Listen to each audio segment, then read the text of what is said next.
പകർച്ചവ്യാധികൾ പിടിപെടുന്നുണ്ട്, ശരിയാണ്. ഇതിനൊക്കെ നമ്മൾ എതിരാണ്. പക്ഷേ ഇതിനൊന്നും ഇസ്രയേലിനെ കുറ്റം പറയാൻ ഞാനില്ല. കാരണം ഇത് പോയി വാങ്ങിയതാ. ഇസ്രയേലിൽ നിന്നും എല്ലാ തരത്തിലുള്ള സഹായ സഹകരണങ്ങളും വാങ്ങിച്ചിട്ട് ഔചിത്യബോധമില്ലാതെ അവിടെ പണിയെടുത്ത് ഇരട്ടി പണം വാങ്ങി അവരുടെ സഹായങ്ങളും സൗജന്യങ്ങളും സ്വീകരിച്ചിട്ട് അവർക്കിട്ട് പണിഞ്ഞിട്ട് പിന്നീട് ഒരു കോംപ്രമൈസ് ചർച്ചയ്ക്ക് വരികയാണ് ഖത്തറില്. ആ സമയത്ത് ഇസ്മായിൽ ഹനിയ എന്ന ഹമാസിന്റെ നേതാവ് ചില നിബന്ധനകൾ മുന്നോട്ട് വെക്കുന്നു. ഇതുവരെ എങ്ങനെയാണോ നിങ്ങൾ ഗാസയിലെ ജനങ്ങളെ കണ്ടിരുന്നത്, ഇനിയും അതുപോലെ തന്നെ കാണണം. തുടർന്നും നിങ്ങളുടെ സഹായ സഹകരണങ്ങളെല്ലാം ഗാസയ്ക്ക് നൽകണം.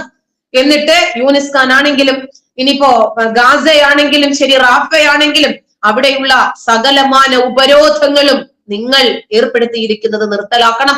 എന്നിട്ട് സാധാരണ പോലെ തുടരണം. ഇതൊരു റിക്വസ്റ്റിന് വേണ്ടി